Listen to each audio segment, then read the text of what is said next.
Hey Warriors, welcome to another episode of Warriors and Hope. In this episode, I am joined by my son Sean, and we are talking about the day the music died, or as we like to call it, Bye Bye Miss American Pie. I think you're really going to enjoy this episode, so let's jump right in. Oh, well, we are recording. Yep. So, here we go. So, it's so weird how we've gone through all these years of, I don't know, I don't want anyone to think that it's just been terrible, but I mean, there's a part of our lives that's just always terrible, right? Sure. It isn't like that ever goes away. It seems like normal people, are we not normal? Their lives are more like, this thing happened, like I lost my job or something like that, which is terrible. Mm-hmm. But then they get a new one. Mm-hmm. And so then that period is no longer carried with them, and it's like life is good. But we've got this shadow, this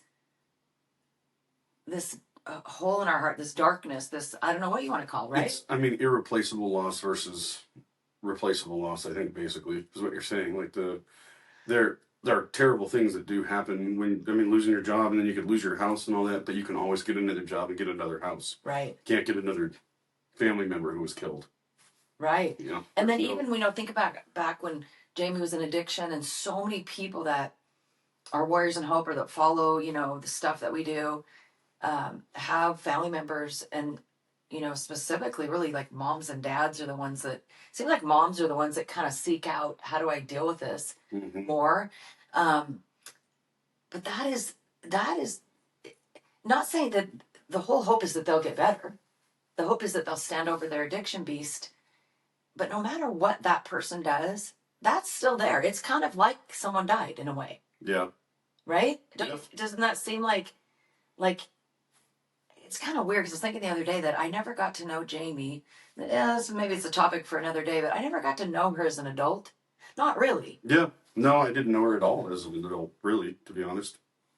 I know, so it's so weird when I think about, I could be having mother-daughter talks, or maybe she'd be a mom. I don't even know what she'd be like. I can't picture what she'd be like because her addiction started so young. Yeah. The last time I hung out with her, she was still putting on a normal, coherent face, or whatever you want to say. I was probably 19 and she was 21 maybe. And we hung out with one of her old boyfriends, had a nice time, but then I wouldn't see her for like 2 years. Yeah. 3 years, and she was getting in trouble and doing all these different things, and then we would randomly see one another. But yeah, same thing. I didn't really, all of my memories from her are like her at 14 and 12 and when she was young. Yeah. So then we were talking, so all these years in, it's so funny, Sean, how you and I talk all the time. Mm-hmm. Poor Nikki. There might be times probably where Nikki's like, you talk to your mom more than you talk to me, probably. She talks all day on the phone at work. She doesn't want me to talk to her. She doesn't want anyone talking to her. But we talk so much, and then it's so weird how it's been 23 years since the, what hit the fan. Mm-hmm. Since all hell broke loose, it's been 23 years at this time. And yet we'll still have conversations where, I don't know if you feel like this, but I think so, because I told you something the other day and you go, I never knew that story. And then you'll say something to me and I think, I don't know that we've ever talked about this. It's so weird how stuff keeps coming out. And so I was thinking about this. So I don't know, if, like a couple weeks ago or something, we were talking about this one incident that happened at the house. When Jamie was 16, you were 14. Mm-hmm. And you said to me, something like, it was Bye Bye Miss American Pie that day. Yeah, that was the moment the day the music died. And it's so corollary to Jamie because all of my memories and everything about her's always music related, because that was our thing and that was her thing.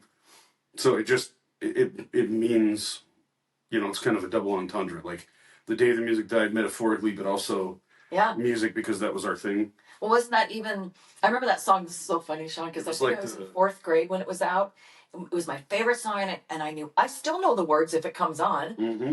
And maybe we should have cut and bring that song up and we could sing it. But I'm not doing that to anybody. You also, if you put it on YouTube, we're going to get demonetized if you play anybody else's music. Okay, never mind that. Otherwise, I would have totally sung to it. But so I remember we were so excited because we did a play to, I don't know, it was like a 2-person thing. We had to do it in school.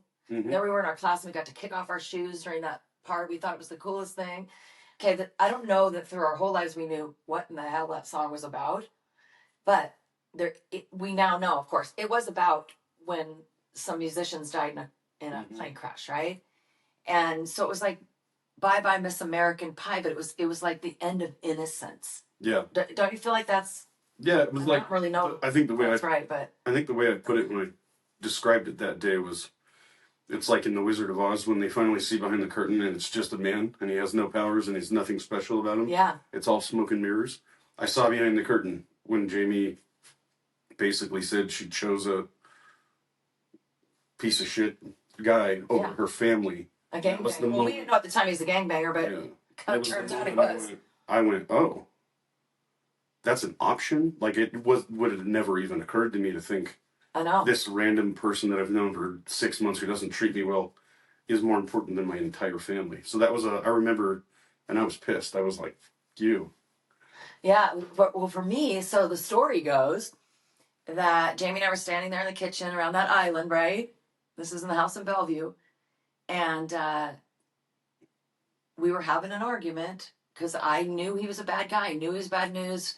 At that point, I don't remember why or how I knew, but it had only been a year in. Think about that, Sean. Well, we knew he It had had only done been a like year in. 3 years in juvie, and he'd done like a year in county or something. Like he had done multiple. Well, and you know what? Forget what he was doing. She was not the same person all of a sudden. I mean, at 15, she just went off the rails. She did the shoplifting thing, which I thought was the worst thing that could ever happen. I mean, talk about Bye Bye Miss American Pie. I thought there's nothing worse that could happen than one of my children doing something like this. And then later on, I remember thinking, man, I wish she was shoplifting. Naivete there. You're like, Yeah, gosh. But it'd been a year in, and she had, quit her softball. She played select softball, right? She quit that. She quit the high school softball team. She ended up quitting school. Quit basketball. She quit youth group. Choir. Yeah, she was just a different person, and so I think maybe she was closer to 17 at that point. Maybe we were in for a couple years where I was trying to figure out what the hell.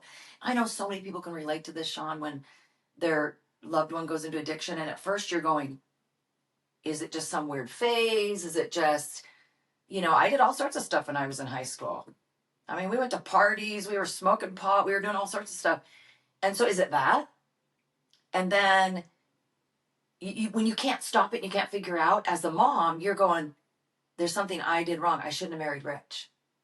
I mean, I started that really early on, that like I shouldn't have married Rich because playing the blame game. Yeah, because I made her move to a different school. But then I would go, but she was so popular right away. So okay. But I still, was trying to figure this out. So no, we're standing there having this argument, and it was really weird because I at that point was thinking, this is a defining moment. My brain was going on 2 tracks. I'm gonna put her feet to the fire. Yeah, I'm gonna lay down the law, and she's gonna make the right choice. Right. And so what it was is that I just said, you know what? We can't have him in our world, is what I told her. We can't have him in our world. If he wants to go away for 5 years or whatever and become a good person and come back and all that, great. But I don't want him in our world. Yeah. And I remember that she looked at me and she goes, are you telling me that I'm going to have to choose between him and the family? And I remember, Sean, literally, this all happened in a nanosecond. I remember my brain going, oh crap. Because what I say next matters. Mm-hmm. And I said, yes, I guess that's what I'm saying. And she looked right at me and she goes, then I choose him. And then what? Then what do I say? What do I do then? Mm-hmm. Right. I choose him. And I remember just thinking, and then I tried to, change her mind. I said, so you're choosing him over Sean. You're choosing him over me. You're choosing him over your grandma. Oh, I thought I got her with the grandma one, right? She stood there and Sean, it was like, I think this is what got to you when you heard the story. It was like a different entity was inside of her. Yeah. I was looking at her and going, well, that form, that figure, that human thing looks like her. That's her hair. That's her voice, like all the stuff.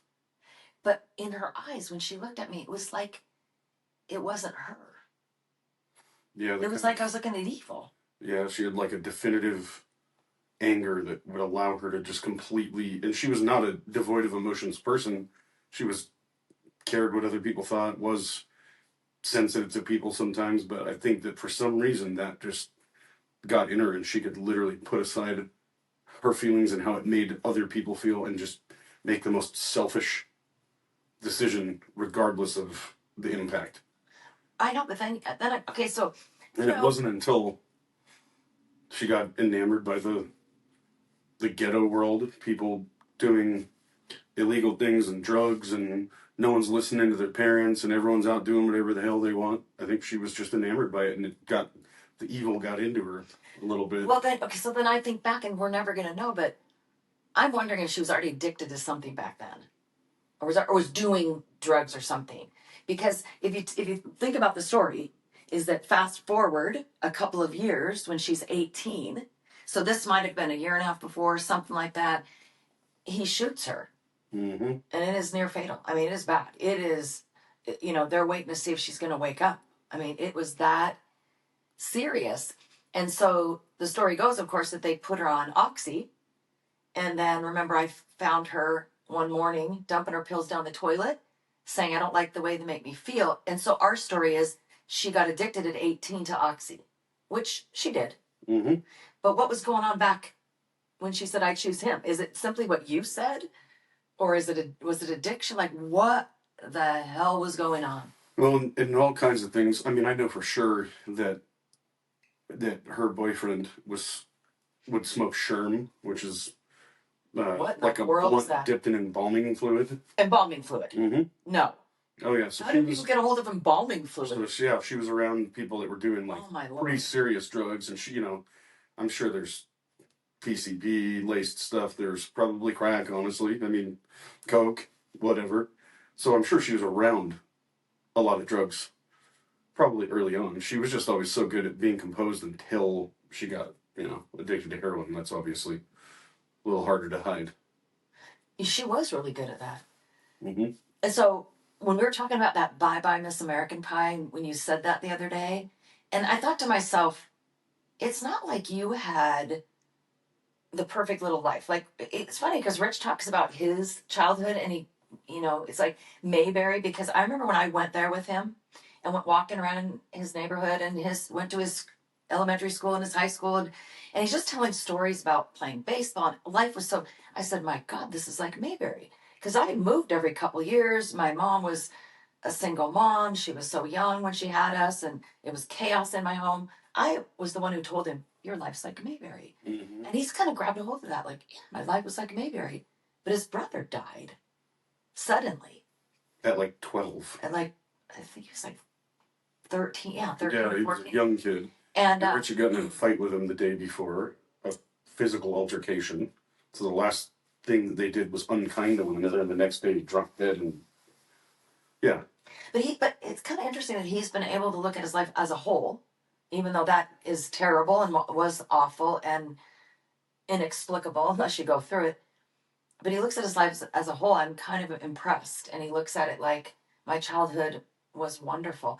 But I was thinking about, I don't know. I think your childhood was good and everything. But when you said Bye Bye Miss American Pie, that at that moment you felt like the end of innocence or a beautiful life. I'm thinking, so you must have felt like your life was really good. yeah, and well, honestly, it made me start doing stuff I probably wouldn't have done, because it was like, oh, Jamie doesn't have to give a shit about anything or worry about other people or anything. Then I'm going to start worrying about me too. I'm going to start. So I would go stay with friends for days on end. We would sneak out of their house and go, vandalize stuff and be, You I were never. vandalizing things? Yeah. This is the first time I'm hearing about this. Nick and I used to go. I have a feeling that you are going to be grounded today. Nick and I used to go to the entrance to this place where they had those pop-up sprinklers and kick the heads off of every single one of them, so it would just spout water up into the Oh my air. gosh. and Can you flood imagine if your someone house. did that to your yard right Yeah, now? it was just Oh gosh. it was just dumb crap like that. And yeah, I just started doing things like acting out a little bit, and it was like literally correlated to, I didn't realize Jamie could even have that thought. Like, you weren't. I always was different than her in that if you told me I had to do something, for the most part, I was like, well, I have to do it. She was the one who pulled the rug out and said, no, I'm not doing that. And it made me go, what? And then when she was like, yeah, and I don't care about my family, because that's how I took it. I was Well, like, that, oh. yeah. I was like, so she doesn't care about us, and then you're going to focus all of your time trying to save her. I was like, I'm going to go do whatever the hell I want to do. And, I still have a moral compass. I never did anything crazy. I don't rob anybody. I didn't do anything like that. It was just like dumb punk things, but I don't think I would have done those things if Jamie hadn't said what she said. You know what's so funny? It's all these years later. It's more than 2 decades later. And I never knew that you felt that way. Because I feel like at that point, Sean, we were on, I mean, obviously we interacted as a family, but we were on these separate tracks. Like you just mentioned, I'm over here trying to save Jamie. And I don't know if you knew I was trying to save Jamie or if you were just like, screw No, I it, did, but I was pissed because I was like, she doesn't want to be saved. She doesn't care about us. And she's your primary focus. Well, then screw you guys too. Yeah, you started kind of having that attitude. Yeah. Like she's all that matters to you guys. Then whatever. Like she doesn't give a crap about you, but you're supposed to. It felt like you cared more about her than you did I'm about sure it did. me. And so I was like, and she was so rude and ungrateful at the time and indignant and stuff. And I was just like, this person gets priority over me. I'm over here doing all the right things and coming to every family thing and being a part of stuff. So it pissed me off when she specifically said she chose him over us, and then that did not deter your focus from her. That definitely, I was like, okay, opened up like I said, peeled back the curtain. Yeah. I saw the dark side of people. Yeah, I'm sure. Gosh, I never really even thought about it at that, in that way. Um, but, and I'm sure if that had been my brother and he was off doing all this stuff, in fact, I used to feel that way, come to think of it. My brother would smack me and do all sorts of terrible things. And I would tell my mom, and I think my mom just didn't want to deal with him. So she just didn't deal with him. She just didn't get him in trouble or anything. And I would think, how in the world can he not be in trouble? I remember I had the exact same thought. Like Jamie would go get arrested and do like a week in jail or something, and then come to our house and she's not grounded, and I'd get bad grades. And you guys were like, no cell phone, no TV for a month. You need to do that. And I'm like, what? I'm punished? But I didn't realize it was because she was in that place where she refused to listen and be.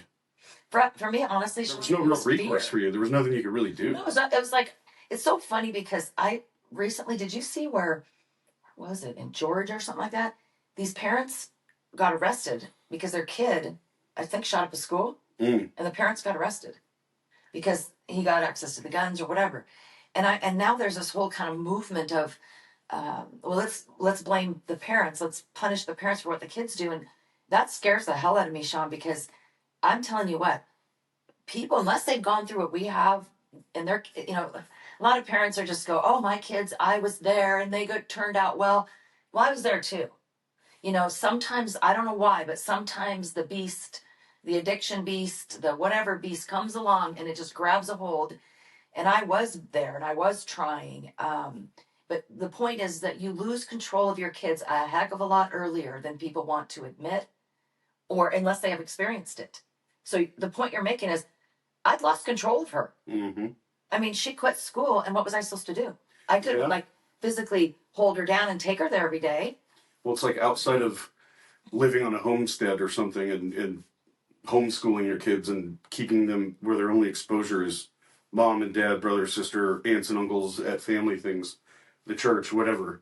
Very few. I mean, even then, a person could still eventually break away. But that you literally have to have that degree of control to be able to know what your kid's doing, and that would require you to be home alone or home with your kid not working. And the rest. And what if they say, I'm leaving, I'm walking out the door, what are you going to do? Physically detain them like this is your own. Have an altercation, they call the police, you're in jail. I mean, people don't understand how difficult this is. And so I totally understand. And then the second your kid turns 18, you have literally no recourse. Right. then it's over.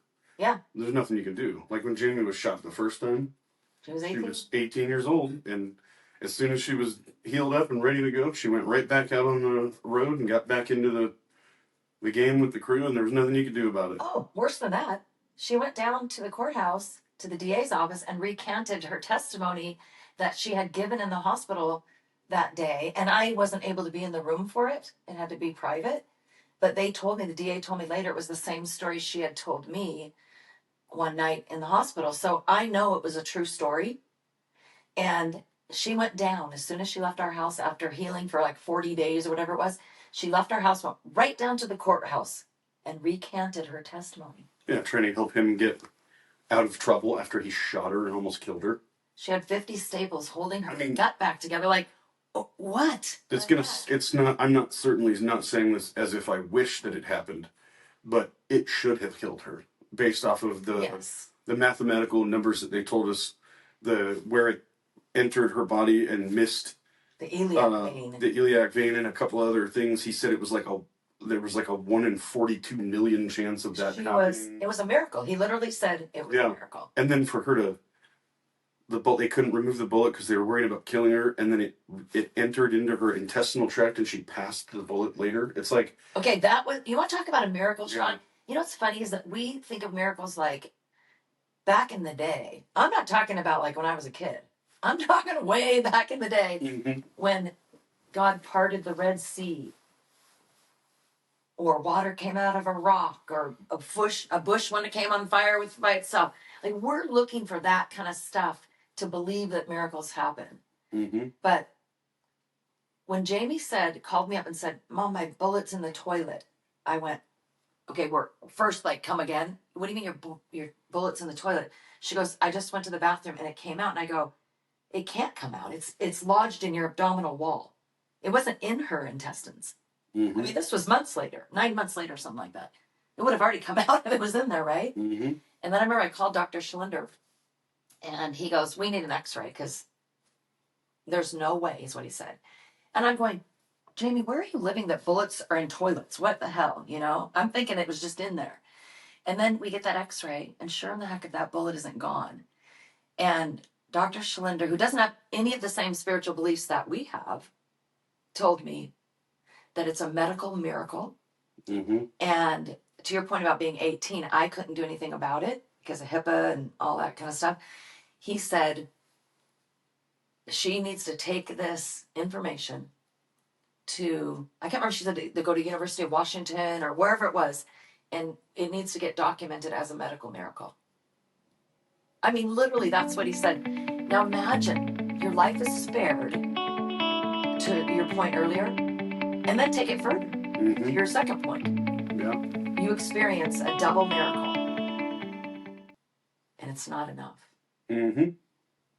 Because remember how the story went, Sean. I'm sitting in the hospital, or laying in the hospital one night when she said, "Mommy, will you pray with me?" And it was, she's never asked me that. I've never done that. And so after that, I thought, this is it. She's coming back. And then I like to say, nothing could be further from the truth. And I was going to have to, put on my seatbelt and my shoulder harness on the roller coaster from hell, because it just got so much worse.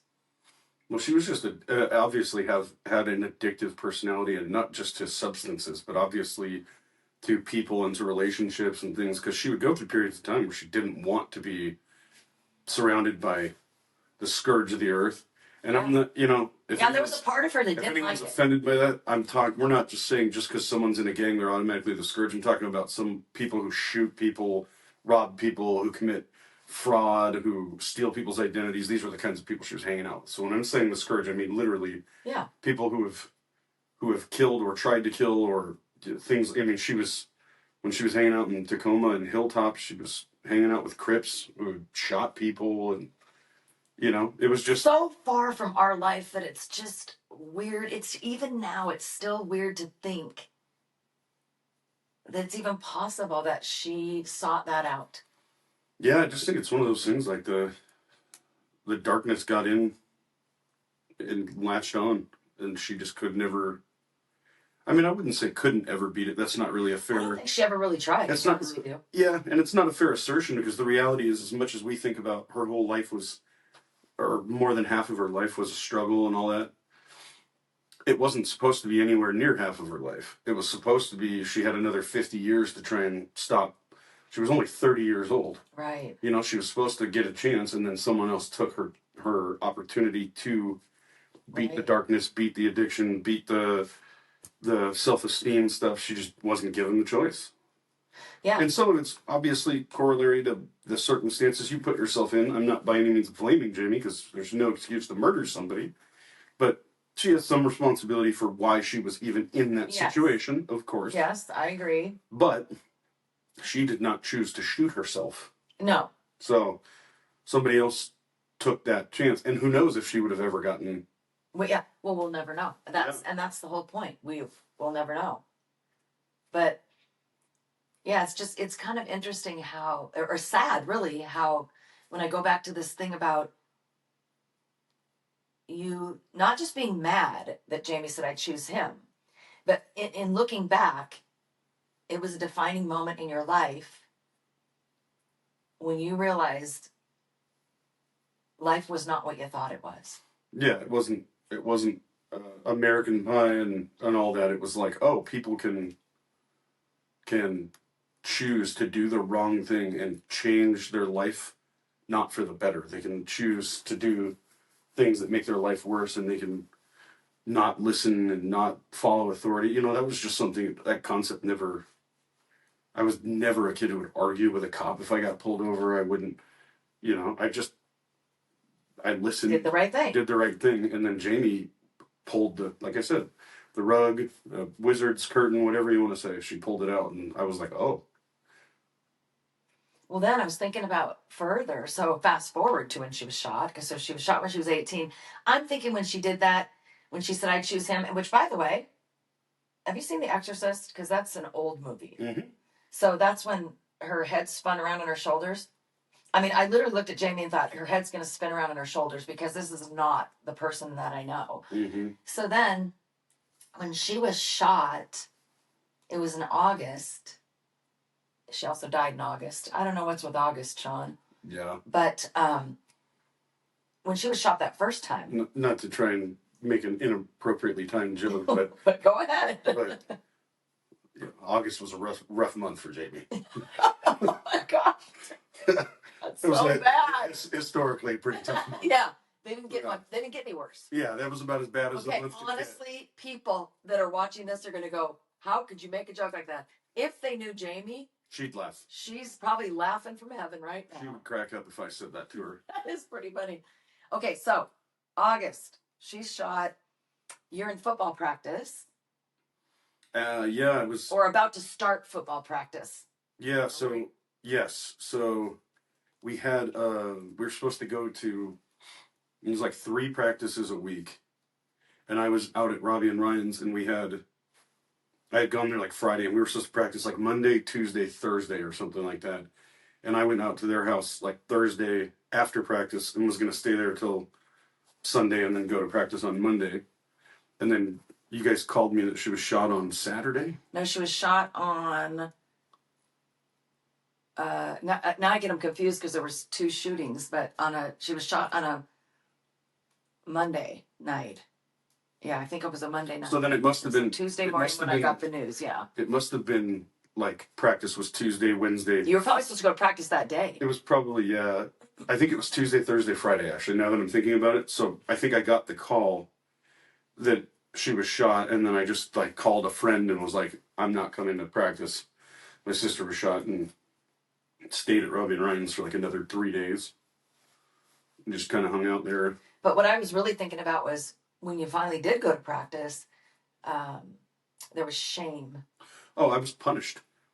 My coach was like, first you were punished. I understand that you were going through stuff and everything with your sister, but you didn't call me to tell me what was going on and all that, and I had to do all this running to make up for the 2 practices that I missed, and that set me off on a bad trajectory in football too. That infuriated me, where I was pissed and arguing with them, and then they didn't let me start that year, and then I got into it with a coach, because I was going through so much and they wouldn't let me start. And then the start of the next year, they didn't let me start in the very first game just so that I wasn't technically the start. They were like they were punishing me for. Well, and you couldn't know.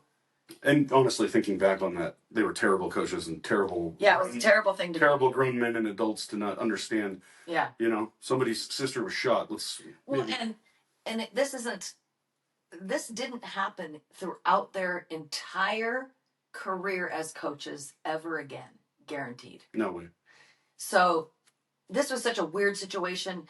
I know that you lost your book on what to do and how to feel when this happens. So you couldn't possibly know what to do or how it would impact you, or that you were acting out like that with the coaches. Like, you didn't know what was going on internally to cause that. But I know that a lot of what was going on for you was shame. You felt embarrassed. Because I remember you told me, you go, I was embarrassed because my sister was hanging out with gangbangers. You were not just sad, you were embarrassed that Jamie got shot. Well, she was only 2 years older than me, right? So this happened right before my junior year. So everyone in the class above me, they knew her. She was only one grade above them. So they all knew her. It was the absolute talk of the town. And all the guys that were in her class who had just graduated were going off to college and stuff. They were still in town for summer, and I would see them at beach parties and see them at all kinds of things. I would always see them, and you could tell that they were talking about it, and some of them would come up to me and try to get the gossip. What happened? What's going on? What's the story there? And I'm like, thinking back on that, I should have been like, how is she? But people don't know how to act. They don't know how to. Haven't we learned that? And people still to this day, Sean, people in our own family that we would expect to. It's funny because Rich and I have these conversations where I'll go, I feel like most of my family doesn't even care. And I'll go, of course they care. Because he's going on, of course they care. They're good people. He's going on who they are and all that. They must care. But unless someone asks about you, how you're doing, like, how does it feel when this happened? How are you doing? How do you know they care if they don't show it? Yeah, that's the problem. And I think for people like us, we're so in tune with that part of our personalities that it's easy for me somebody's going through something, it's easy for me to be like, oh man, that's really terrible, and ask questions and, Yeah, you're not afraid of the conversation. Yeah, and I care, and I'll have I'm not worried about talking about it, but it's something I've realized. I'll tell people sometimes at work or something, like, hey, I don't want to freak you out, but just so you know, I'm not going to be able to work on January 24th because my sister was murdered, da-da-da-da. And the person will just nod their head and not even acknowledge that I just said my sister was murdered. They're so uncomfortable, they just pretend that I didn't say it and wait for me to move the conversation further along. It's very strange. I think, though, part of what I want to do with this podcast is have those difficult conversations that will end up helping a lot of people make it okay in their lives to talk about whatever, or God forbid, here's the thing, God forbid, we say God forbid all we want. Stuff's going to happen in our lives, period. Yep. I don't know what. I don't know what's up ahead for us.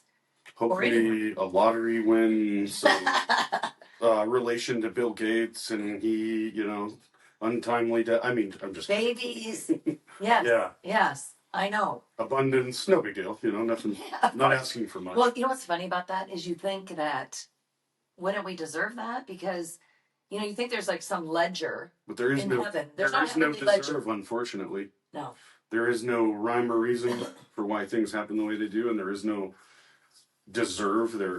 It doesn't work like that. No, but I mean, you feel like it should. Yeah, I'm a math person. I've been in accounting, and it's like, things balance. I know it seems like it should work that way, that we would get credit for having gone through this, but that doesn't work. I mean, there are stories out there, Sean, of people who have gone through way far worse than us. Than even having someone shot twice, and the court system. And my friend who she just met recently, I was talking to him about this, and he had come to my house when I was probably 21, so this was 2009. and he's 4 years older than me. So he was 24, about to be 25, I think. And he came over and he was being really solemn and quiet. And as you know, that's not him. Not a quiet dude. No. And I asked him what was going on, and he said his 17th friend had been murdered that morning, or that he found out about it that morning. He was probably shot the night before because it was a Saturday, so he was shot on Friday. I asked him about it when he was here, Yes. 2 weeks ago, and he said it's way more than that now. And he's like, I hate to say it, but I've lost count. And he was a pallbearer in 4 funerals last year. Wow, that's a lot. One was unfortunately cancer, but 3 of them were violent ends. Because he lived in that world that Jamie was trying to get in, and he didn't do it because he wanted to. Oh, we need to have him on the podcast. He was born in that world. Oh, he would. Let's do it. Let's have an episode because you know what, he and I told him that story about how I told Jamie, you know, look at this hole, and people are praying every day on their knees trying to get out of this, and you're trying to get in, and he's so related because he's one of those guys trying, you know, well, he did get out, not trying, but yeah, it would be interesting to see that because he has witnessed that. He said 2 girls like Jamie trying to get into this world. Yeah, and all he wanted to do was get out, and he did. And he was a victim of circumstance, and Sure. you know, single parent. And Jamie wasn't. Single parent household, older brother who was doing crime and getting him involved in things, but he wanted out so bad. Ended up getting a college degree, getting a good job, leaving, playing basketball, seeing other places, and completely changed his life. And I actually brought that up to him too. Maybe 2 years ago, we were standing in his kitchen. I was like, I never understood why. And he was like, because he's like, I'm from that world, and I can't understand why she would want to be. Yeah. He's like, what? He's like, you're trying to go live where there's crackheads and people with pistols and gang members, and like, he's like, I don't want to live anywhere. He just said to me the other day, he said, I want to live in a neighborhood that's safe and diverse. And I was like, and Jamie was just looking for The opposite. Yeah, she was just looking for whatever the worst neighborhood she could find to get into it. And yeah, so imagine, I can imagine as a sibling, if that was my brother and my mom was so engrossed, and you don't even know that half of the stuff that she was doing that I was trying to stop, how I was feeling, you know, because I was trying to hide it. I was like, I don't juggle very well. Obviously, if I was juggling right now, would the balls be falling? I think so. Yeah. That's about as well as I was juggling back then. But I was trying to juggle the balls, and geez, Rich wouldn't leave. I mean, this isn't exactly what he signed up for. And I mean, I'm kind of half kidding, but you know, trying to keep everybody together and then figure out that thing that I could say to her that, you know, there must be the thing. Mm-hmm. I'm looking for that thing, that one little thing that finally, oh my gosh, if I could just find the scripture, the quote, the whatever, the guilt trip, and that'll be it. That'll be the thing. And then it'll all be over.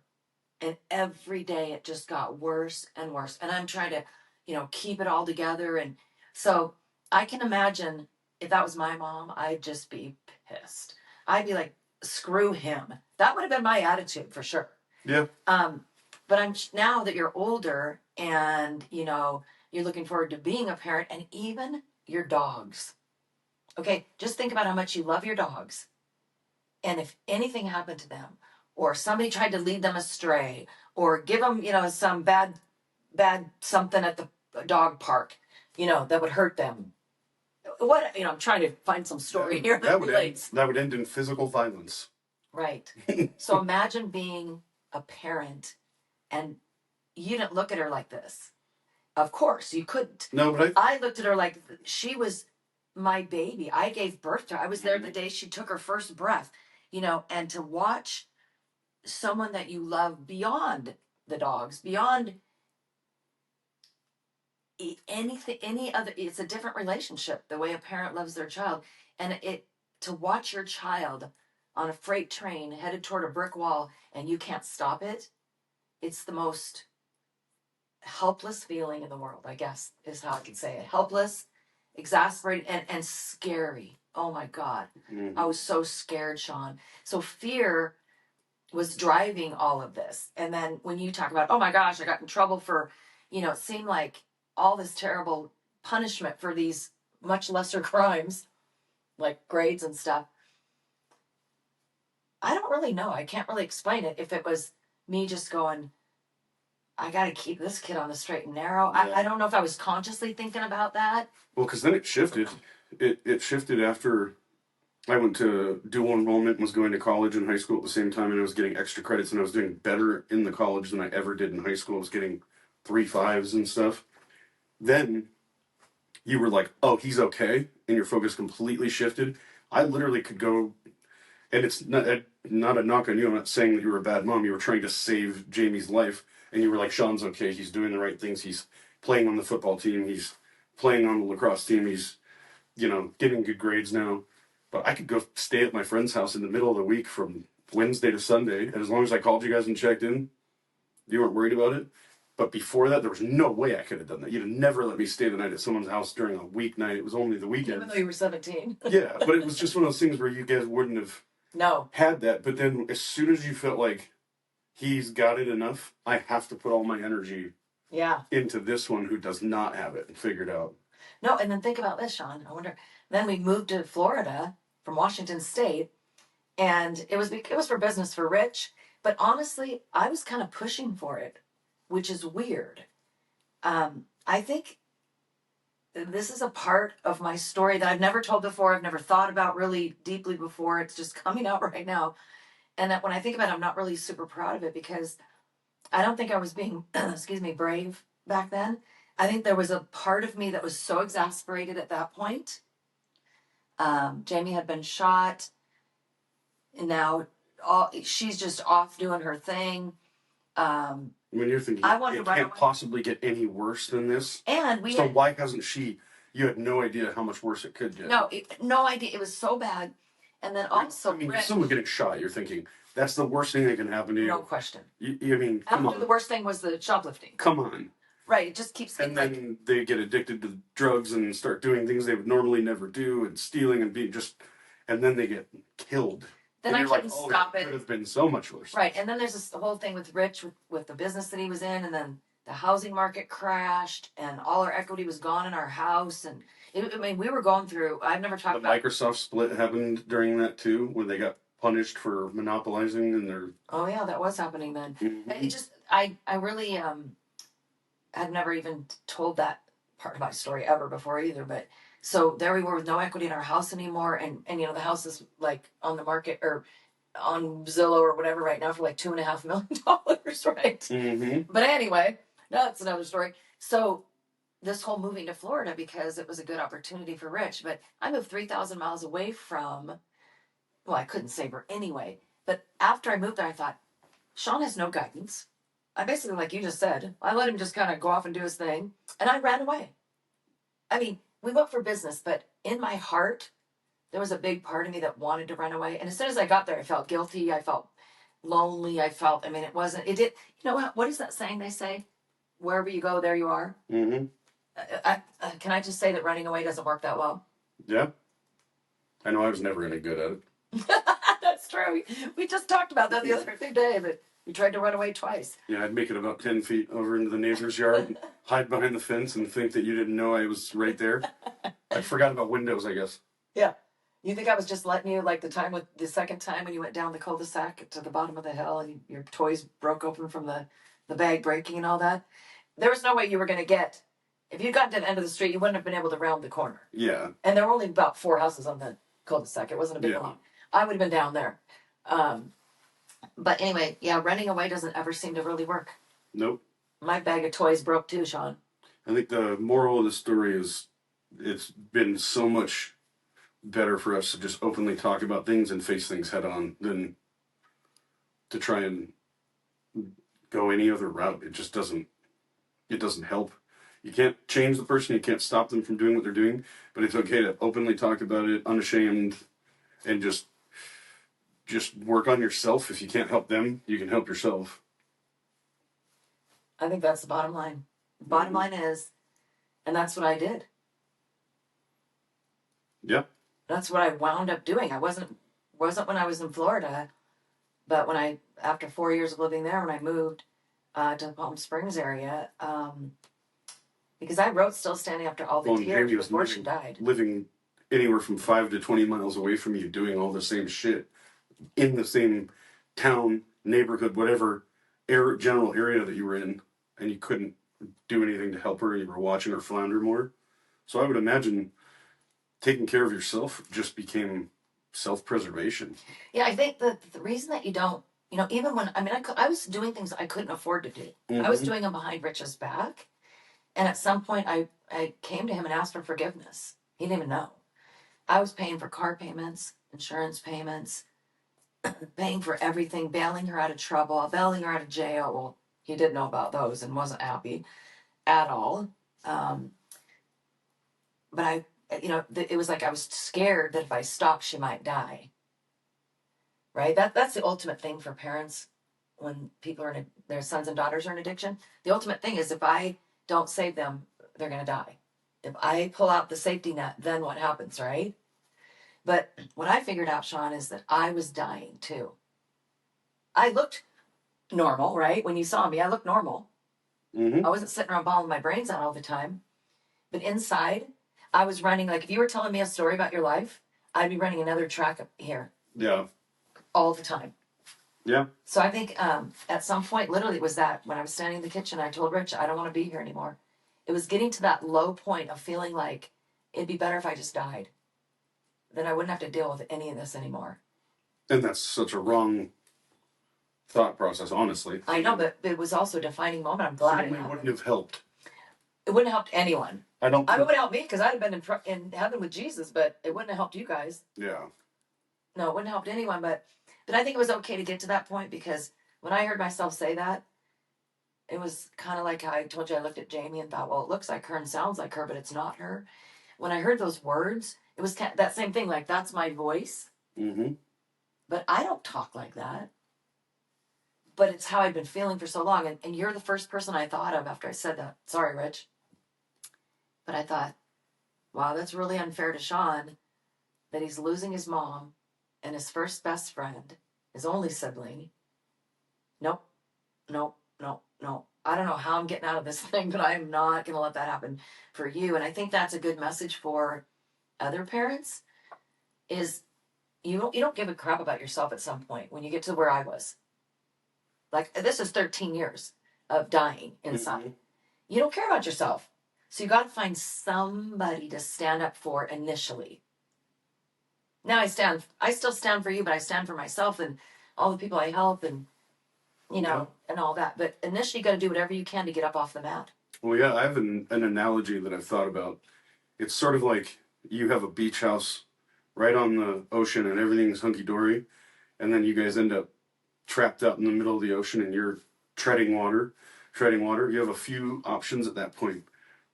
A boat pulls up, but it can't take you to shore. But you could climb up on that boat and you'll be okay and everything will be fine. You could stay treading water or you could let go and drown. It's your choice. Do you want to keep things exactly as they are? Do you want to just give up, quit, and drown? Or do you want to grab that life raft, climb onto that boat, and try to move forward in whatever way you can? What do you think?